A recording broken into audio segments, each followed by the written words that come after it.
Buenas tardes, os damos la bienvenida a otro episodio más de Que Dios nos pille confesadas. Hoy tenemos un tema muy interesante sobre la mesa, pluralismo religioso, y en particular el pluralismo religioso español. Este concepto de pluralismo religioso es un término que se utiliza para referirnos a la convivencia, normalmente pacífica, entre diferentes religiones dentro de un territorio.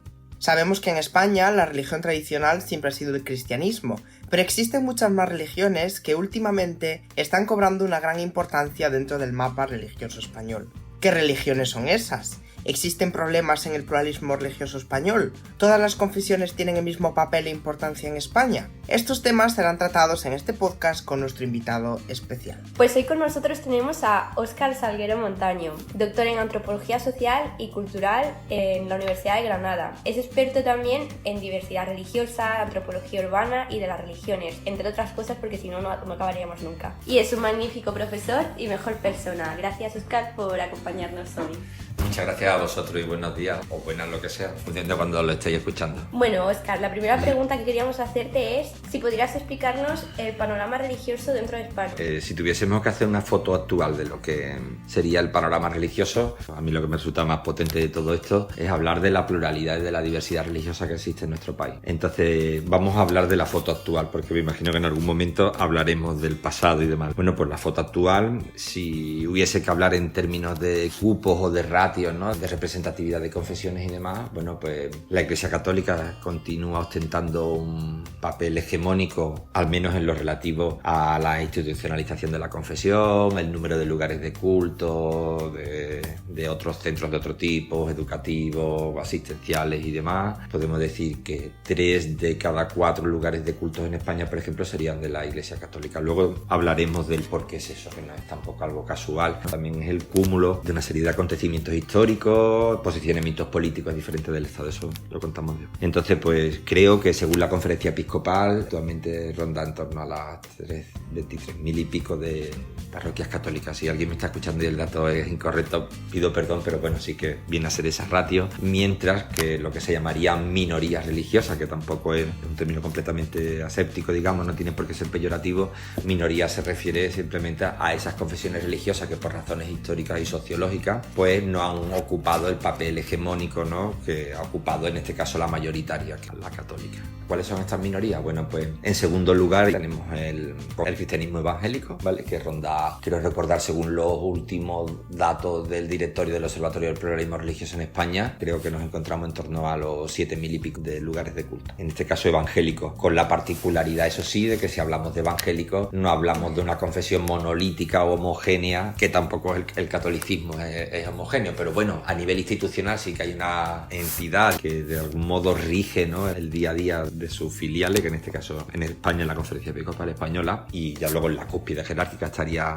lógicamente el Papado de Roma, pero en cambio las iglesias evangélicas son completamente autónomas y se agrupan por iglesias. Entonces, bueno, pese a ser esa gran confesión minoritaria o esa minoría mayoritaria, tampoco podemos entenderla, como decía, como un conjunto completamente compacto donde no existen diferencias. Obviamente hay mucha diversidad, diferentes denominaciones. En segunda posición encontramos la confesión musulmana. Si hablábamos antes de diversidad dentro del mundo evangélico, sin unas entidades, digamos, que aglutinen a todas las iglesias, salvo digamos, en lo que se refiere a interlocución pública, tienen la FEREDE. El Islam, digamos, las comunidades son aún más autónomas o independientes. Son pocos los casos en los que una misma comunidad puede contar con varios lugares de culto. Cuando hablamos de musulmanes, lo hablamos en unos términos en torno a las 1.000 y pico de lugares de culto también, según el directorio de lugares de culto del Observatorio del Pluralismo Religioso, y son fundamentalmente, bueno, pues mezquitas y oratorios.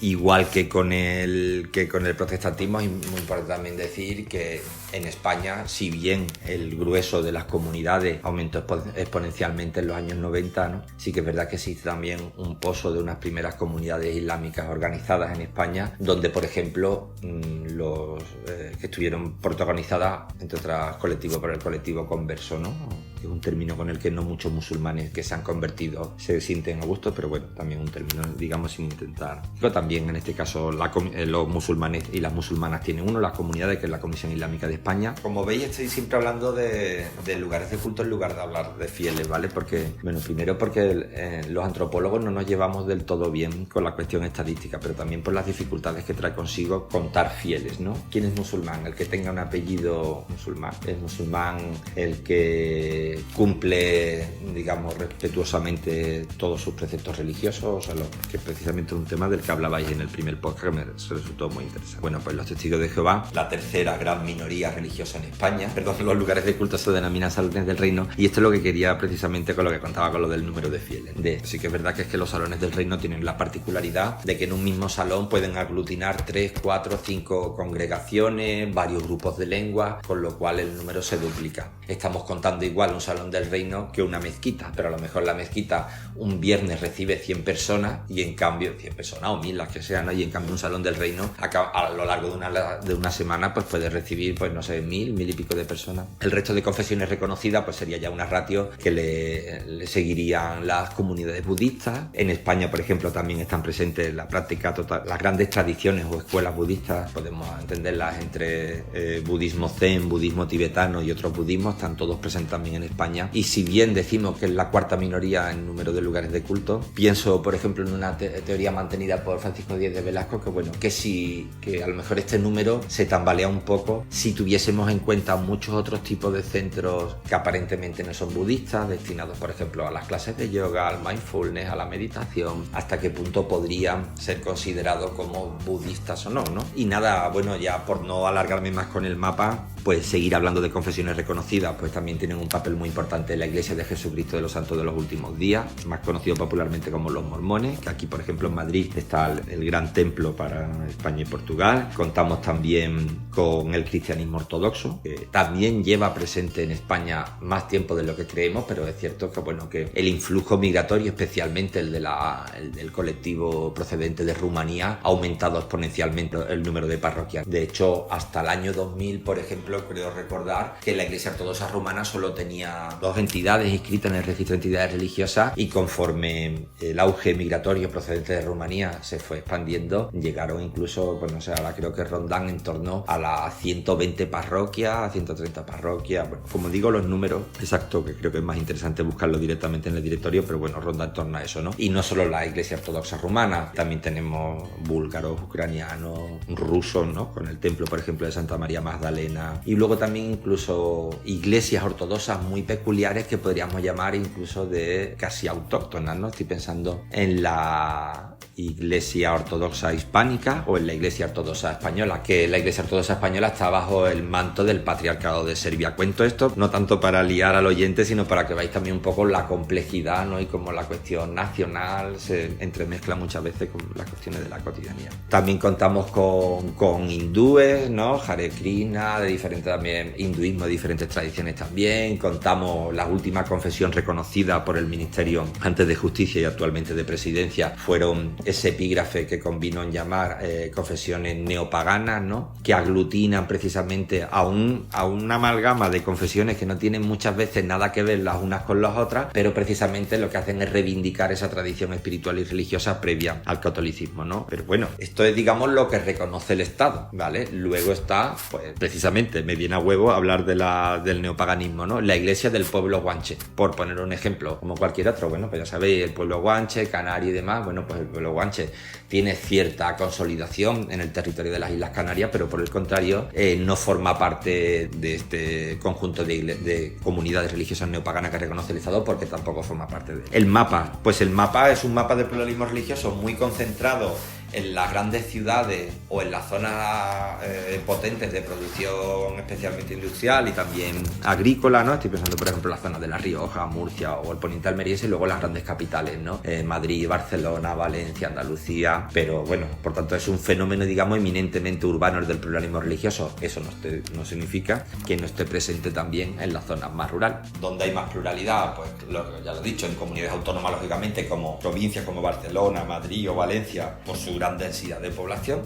Y luego, pues a nivel comunitario, pues sería la misma comunidad de Madrid, Cataluña, Andalucía también copa un importante puesto, tened en cuenta que es la mitad del mapa. Y por cierto, la foto siempre es la misma, ¿vale? O sea, en todas las comunidades autónomas, salvo la ciudad de Ceuta y Melilla por la cuestión insular, ¿no? En todas las comunidades autónomas la minoría más grande son los evangélicos, le siguen los musulmanes, la Iglesia Católica sigue siendo la confesión mayoritaria, que sí que se repiten dinámicas. Has hablado también antes de esa imposibilidad o esa dificultad de contar fiel. Nos encontramos aquí el fenómeno de los belongers not believers, es decir, esos religiosos culturales que pertenecen a ciertas confesiones pero no practican. ¿Cómo complica esto el panorama religioso a la hora de las estadísticas, por ejemplo? Sí, eso es lo que creo que Juan Carlos Bayona denominaba también como free riders. Creo recordar, no sé, lo mismo estoy... En este sentido, incluso no creo que te hablemos tampoco de cómo estas pautas, ¿no?, religiosas, cómo viven estos creyentes, su espiritualidad, su confesión, tenga por qué constituir un aporte negativo a la confesión. O sea, las religiones pues no son productos que están metidos en formol y que no están... Hay quien le gustaría que fuesen así, ¿no? Pero está claro que, bueno, que son víctimas del tiempo, de las circunstancias y de la historia, fundamentalmente. Entonces, bueno, pues esos free riders, por ejemplo, ¿no? Eso es algo que va muy en la línea también a la tendencia secularizadora que empezó hace algunas décadas y a una nueva forma de vivir también la religión. Hasta el punto que no solo pienso que no constituyen ningún aporte negativo a la confesión, sino que hasta cierto punto creo que también le dan bastante elasticidad y adaptabilidad a las mismas. El hecho de que haya confesiones precisamente que permitan un comportamiento, no sé si laxo es la palabra, ¿no?, pero un comportamiento como más relajado, ¿no?, para formar parte de esa institución o de esa gran comunidad, creo que todo lo contrario, no solo influye negativamente, sino que la alimenta de algún modo. La representatividad, el tener más o menos fieles, interesa prácticamente a cualquier confesión. A lo mejor no a los movimientos puritanos que sí apuestan precisamente, los revivalistas y demás, que se apuestan precisamente porque todo el mundo tenga, digamos, esté aferrado a una serie de prescripciones y de preceptos tradicionales y que no se desvíen por el camino, pero bueno, salvo esos movimientos, pues, como digo, más puritanos, más revivalistas, el grueso de las confesiones actualmente hoy lo que quieren es tener gente. En España es un ejemplo claro. Hasta hace 50 años era el país de María Santísima, y te lo digo yo que soy andaluz, ¿no? Entonces no había competición. Sí existía pluralismo, ojo, ¿vale? Sí existía pluralismo, pero no existía competición porque había un monopolio afianzado por el Estado, donde el cristianismo católico era la única religión que se podía. Hasta los años 67 se perseguía, por ejemplo, el culto de otras confesiones, ¿no? Entonces, bueno, como ese monopolio ya no lo ejerce la Iglesia Católica ahora tiene que competir de algún modo, aunque ahora sea la mayoritaria, pero tiene que seguir compite de algún modo con las otras confesiones. Todas esas otras confesiones que existían en ese tiempo, pero era precisamente el papel del Estado y el posicionamiento orgánico en torno a una determinada confesión y la persecución de esas otras confesiones lo que posibilitaba que esas otras religiones no se pudieran, digamos, manifestar todo su esplendor. Entonces se une el hambre con las ganas de comer, como decimos en mi tierra. Llega el Concilio del Vaticano II y, bueno, y entre otras cosas, pues entiende que la libertad religiosa es un derecho natural del hombre. Y digo del hombre porque por entonces no se decía lo del hombre y la mujer, ¿no? Y entonces, de algún modo, el régimen de Franco tiene que empezar a cambiar perspectiva en torno a esto, ¿no? Y ya en el 67 crea esa primera tímida pero aperturista ley de libertad religiosa, que es un registro de asociaciones confesionales, y ahí de repente vemos cómo sí que en España ya existían otras confesiones religiosas. Llega la Constitución y unos años después, finales de los 80, principios de los 90, España deja de ser un país de migrantes, deja de serlo no para siempre, porque en los últimos años hemos vuelto a migrar bastante también, y nos convertimos en un país de recepción de migrantes. Claro, en los flujos de personas viajan más cosas, en la maleta se llevan muchas cosas, se llevan también creencias religiosas, se llevan otras cosas como necesidades, pues muchas veces el lugar de culto es también un espacio de sociabilización, donde tú puedes alcanzar algunos recursos adaptativos, donde puedes compartir un idioma con una persona, pueden facilitarte contacto, bueno, entonces vino gente de otras confesiones y otra gente que se convirtió o vivió su religiosidad de una forma más intensa a lo mejor a la llegada. Oye, que también puede ser al revés, ¿no? Pero está claro que, bueno, que las migraciones fue ese fenómeno extremadamente diverso que revolucionó todo esto y, por tanto, no inventó el pluralismo religioso en España, pero sí lo multiplicó exponencialmente. Y antes hablabas de las religiones neopaganas que Ajá. no están aceptadas, bueno, que no están inscritas, Ajá. si no me equivoco, algunas dentro del registro De entidades religiosas.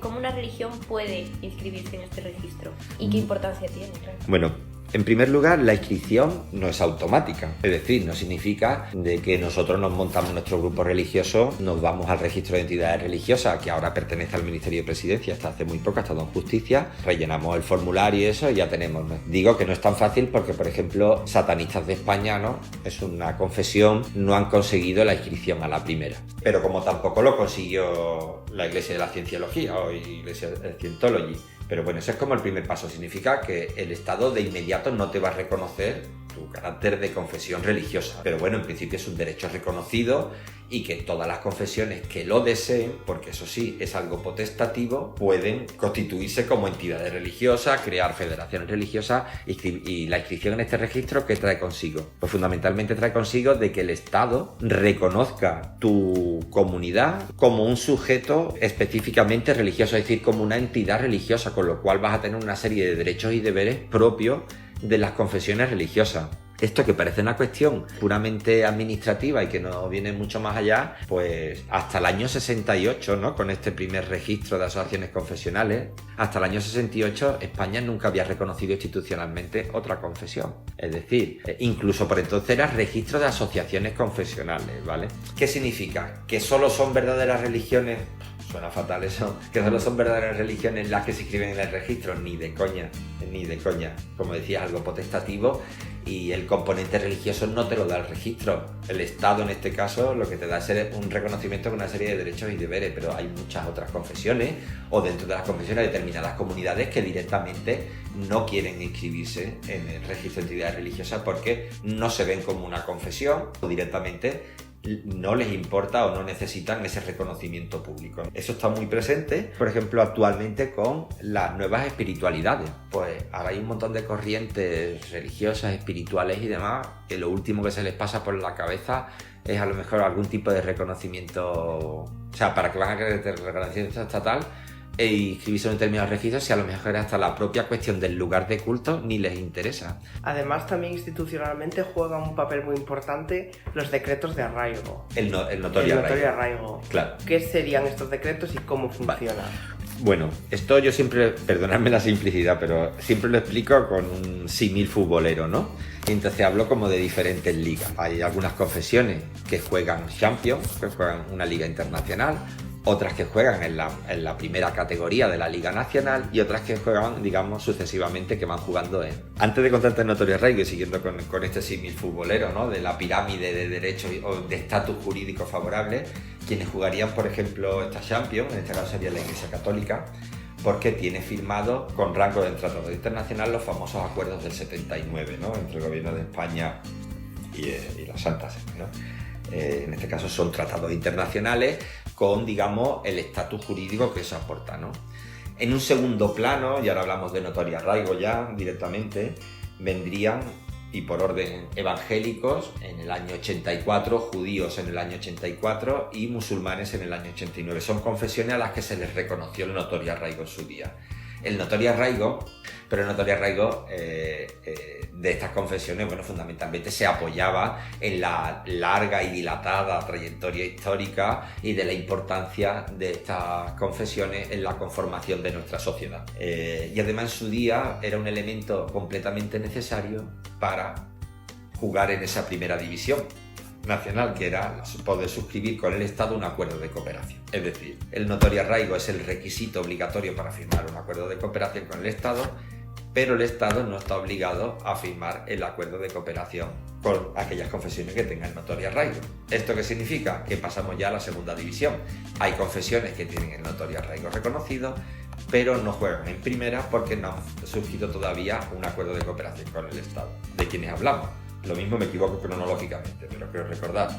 la Iglesia de Jesucristo de los Santos de los Últimos Días, mormones, budistas, testigos cristianos de Jehová y en último, que fue en el año 2010, las iglesias ortodoxas.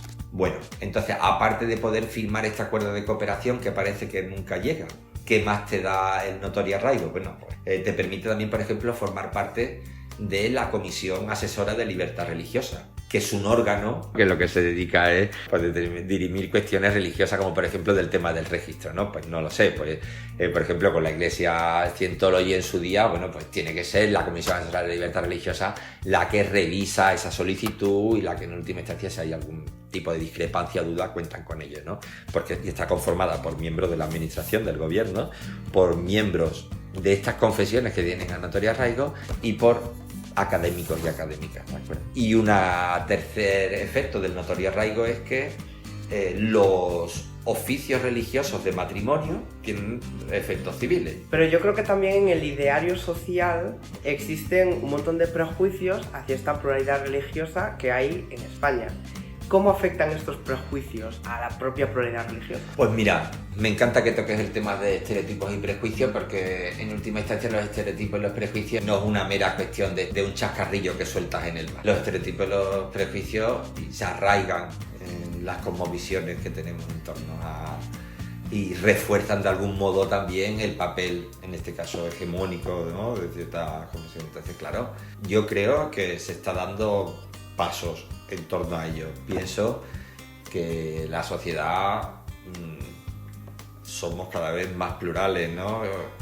Tampoco vamos a descartar por parte de las instituciones también pasos, ¿no?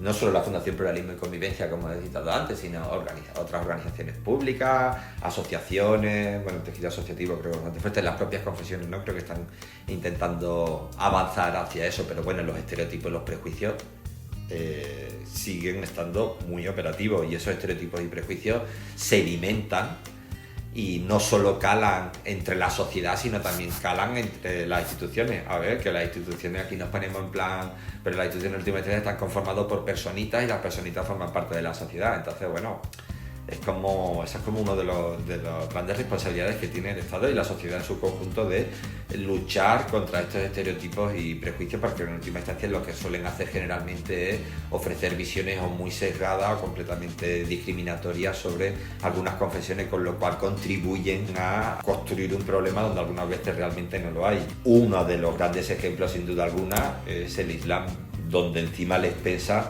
una serie de estereotipos y prejuicios que son, no digo que los otros no sean gravosos, pero estos son realmente dañinos. Y fundamentalmente es la figura del musulmán como sujeto de, cuanto menos como sujeto de sospecha, ¿de acuerdo? Y la figura de la musulmana como víctima de su propio patriarcado, a la que nosotros, occidentales y blancos libres de toda sospecha, tenemos que rescatar, ¿no? Y por llamar las cosas por su nombre, por cierto, estamos hablando de islamofobia o de racismo islamófobo. ¿Cuántos chistes se han hecho habitualmente sobre los testigos de Jehová que llaman a tu puerta y te despiertan, cuando llevan años sin llamar a las puertas porque tienen expositores móviles? No sé, digo, por poner desde un ejemplo que puede rozar lo anecdótico a cuestiones que pueden traer consigo la criminalización todo en grupo humano. Hilando con esto, también queríamos hablar sobre el sí pero no aquí, que se refiere a los movimientos de vecinos que se oponen a la instalación de ciertas actividades en su entorno. Los fenómenos NIMBY, not in my backyard, no en mi patio trasero. Podemos decir también spa, sí, pero aquí no, ¿vale? Digo, porque aquí todo el mundo es muy decolonial, pero se nos cae el culo con el inglés, ¿vale? Que, o sea, que también tenemos... Bueno, pues ya está, Cristina, es que lo has explicado de puta madre que lo acabas de decir. Movimientos de vecinos, mira, por poner las cosas en primer lugar, un fenómeno NIMBY no siempre tiene que obedecer a una cuestión oscura, ¿no? Es decir, me refiero, en principio sería muy plausible que cualquier grupo de vecinos no quisiese que le montasen un vertedero al lado de su barrio. Eso es también un NIMBY. Dejando claro esto, ¿no?, por la cuestión terminológica, ahora vamos al tema que nos interesa, los otros NIMBY, ¿no? ¿Cuáles son nuestros otros NIMBY que nos interesa aquí? Pues fundamentalmente aquellos que están en contra de la apertura de un determinado lugar de culto en su espacio más cercano, en su barrio. Que están en contra de la apertura o que una vez que está abierto el lugar de culto luchan, ¿no?, porque ese lugar de culto se ha desplazado. Vamos a ir por partes. Un caso muy peculiar, muy relativamente típico de fenómenos NIMBY en España. Yo, por ejemplo, estuve estudiando durante un tiempo en un pequeño municipio del extrarradio granadino, bueno, un poquito más lejos, en Pinos Puente, donde un grupo de vecinos se sentían tremendamente molestos por la actividad de entrada y salida de personas casi diario, 6 días a la semana, de una iglesia de Filadelfia. Para quien no lo sepa, la iglesia de Filadelfia es lo que habitualmente se conoce como el culto y está conformada también por 99% de población gitana. Bueno, entonces finalmente la alternativa primera que propuso el ayuntamiento fue ofrecer un terreno a esta comunidad, a las afueras del municipio, ¿no? Aquí hablaríamos entonces de periferización de los lugares de culto. La periferización no es la respuesta más adecuada, salvo que la comunidad en concreto esté de acuerdo. No es una respuesta nada adecuada a la gestión de este conflicto. Todas las partes implicadas tienen que ceder de algún modo, ¿no? Entonces es muy habitual que estas iglesias hayan tenido siempre problemas con los vecindarios y ya la tónica habitual es que directamente buscan un espacio en un polígono industrial. Nuevamente periferización. ¿Dónde está el taco del NIMBY aquí en España? Pues aquí en España y en el resto de Europa el taco está fundamentalmente, una vez más, con las comunidades musulmanas. La apertura de mezquitas en algunas zonas sigue generando bastante inquietud entre algunos colectivos vecinales y ahora vamos a ver se han generado casos NIMBY en todo el país a lo largo de los últimos 25 años. Conforme la cuestión del terrorismo autodenominado yihadista se ha ido acentuando o intensificándose de algún modo, los fenómenos NIMBY han ido apretando más, han ido apretando menos. Tuve la suerte de vivir 12 años en Granada, comunidad moravituna, por ejemplo en Sevilla, tuvo bastantes problemas para inaugurar la Gran Mezquita de Sevilla. Incluso hubo una asociación de vecinos, que no voy a decir el barrio ahora, pero que se negaron a que en el barrio de los Bermejales se abriese una mezquita, ¿no? Yo recuerdo que fue en el barrio San Jerónimo donde intentaron la segunda vez y les enterraron una cabeza de cerdo para... Bueno, son los casos andaluces, que son los que he conocido un poco más de cerca, pero ya os digo, siguen siendo desgraciadamente casos de rabiosa actualidad que siguen sucediendo y claro, siempre detrás de eso están pues esos miedos construidos y en el caso de las mezquitas muy ligados a el rollo del integrismo, de la violencia y donde por supuesto de repente en ese momento también te sale el discurso pseudo feminista, ¿no? Y donde también incluso incorporas el tema de la mujer dentro de toda tu retaíla racista y islamófoba en contra de la apertura de la mezquita. Me gustaría profundizar un poco más en esto de que se manden a otras iglesias o mezquitas o otros centros de culto a la periferia. ¿Cómo afecta eso? Porque al final es que les estás quitando visibilidad en el centro. Es que es como un gran temazo. Es que la periferización precisamente trae consigo eso que tú cuentas. Primero, la falta de visibilidad. Lo que no se conoce es lo que genera temor. Digo esto porque precisamente la visibilidad es súper importante solo, pero no es solo importante para el conjunto de la ciudadanía, para una ciudadanía que esté bien informada, con una información, digamos, alejada de estereotipos y prejuicios, como contaba antes Rodrigo, sino también para las propias confesiones. La visibilidad ha de ser un derecho, oye, que también tú estás en tu derecho de no ser visible, que también parece ser que cada vez que una organización religiosa no es lo suficientemente visible es que esconde algo, es que a lo mejor sus planteamientos religiosos esos van por otros lares, ¿no? Pero bueno, en general sí que la visibilización es una cuestión bastante importante. Y claro, un polígono industrial donde no te ve nadie tampoco es el sitio más adecuado. Pero es que muchas veces es como un mal menor, ¿no? Que llega ya un momento en que las propias confesiones dicen, ¡buah! Pues mira, tío, ya está. No nos comen la olla los vecinos, la policía no viene todo el día a darnos la brasa, podemos aparcar, no molestamos a nadie, pero... ¿Veis a qué punto estamos llegando, no? Estamos llegando a un punto de, otra vez en la propia confesión, las que buscan espacios periféricos precisamente por prestaciones como acceso al tráfico rodado. Es que claro, cuento también para tener una visión un poco más holística de la historia. Estoy pensando en confesiones como por ejemplo los Testigos de Jehová, que antes, al hilo de lo que hablábamos de los salones del reino, claro, son grandes edificios, de acuerdo, que necesitan una serie de equipamientos especiales, que eso te lo dan precisamente en las periferias. Y ellos mismos buscan espacios más accesibles, más amplios y demás. Porque claro, claro, ahí entramos, por tanto, que no solo siempre, digamos, obedece a un sentir chungo por parte de la ciudadanía o de las instituciones, sino muchas veces la propia confesión la que busca también ese tipo de espacios. No hablaríamos de periferización, hablaríamos de que es una cuestión voluntaria. Y luego al no sentirte representado también, o sea, ¿para qué soy una entidad religiosa si ni siquiera puedo participar de la vida pública del municipio? ¿Vale? ¿Qué hago yo en el polígono industrial? Que, por cierto, para visibilización no solo hay que hablar de la periferización del lugar de culto, sino de la visibilización en el espacio público. Estamos muy acostumbrados y acostumbradas en España a ver procesiones de Semana Santa, pero a lo mejor no tanto a ver una Pascua ortodoxa o a ver una procesión chiita por la Shura, ¿sabes? Conmemorando el martirio del Imam Hussein. Pues a unos y a otros les ampara el mismo derecho. Y para ir finalizando, queríamos preguntarte cómo todo esto de la migración que acabas de hablar afecta ahora a la identidad española, porque como sabemos, España siempre ha sido católica, entre comillas, que nadie me ve, un buen español es católico, y si no eres católico es porque vienes de fuera. Bueno, ya decía descondó, España ya no es roja, España no es azul, ahora España es negra como el betún. Bueno, pues a ver, vamos a ver también, ya eso no sé ni siquiera si contestar. Primero habría que ver qué es eso de la identidad española. Me vas a permitir que me retrotraiga al principio de nuevo, que hemos hablado del catolicismo como la religión oficial. Si hemos dicho que todo el constitucionalismo decimonónico en España ha sido marcadamente católico y confesional, ya con el régimen de Franco fue otra historia. Se inventa el nacionalcatolicismo, que no hace referencia solo a la confesión oficial única y obligatoria del Estado español, sino hace referencia también a un sentir de la ciudadanía que por entonces él pensaba que era lo único que podía aglutinar a una España suficientemente diversa, ¿no? La cuestión religiosa. Entonces, ¿qué ha hecho la inmigración con eso? Pues espero que dinamitarla. La verdad, espero que dinamitarla. En cualquier caso, también los y las migrantes también desean de algún modo no formar parte de esa identidad, pero sí también contribuir a la remodelación, reestructuración y a la nueva construcción de otra identidad que creo yo que sea más plural. ¿Cómo afecta? Voy a contestar mejor, perdona, el cómo debería afectar o cómo debería incidir. Bueno, pues precisamente la migración, o sea, la mezcolanza, y aquí vamos a también meter los religiosos.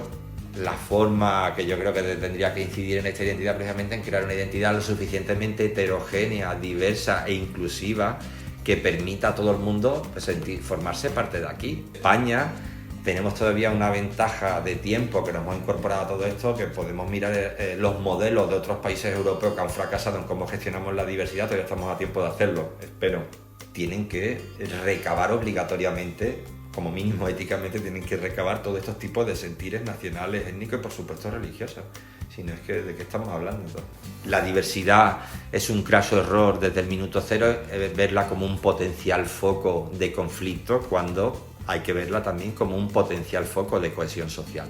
Totalmente. Esperemos que la inclusión siga en auge. Y bueno, desafortunadamente no tenemos mucho tiempo para más. Muchísimas gracias, Óscar. Gracias a vosotros y a vosotras. Así que nos vemos el próximo domingo en otro episodio más. Portaos bien y que Dios nos pille confesadas.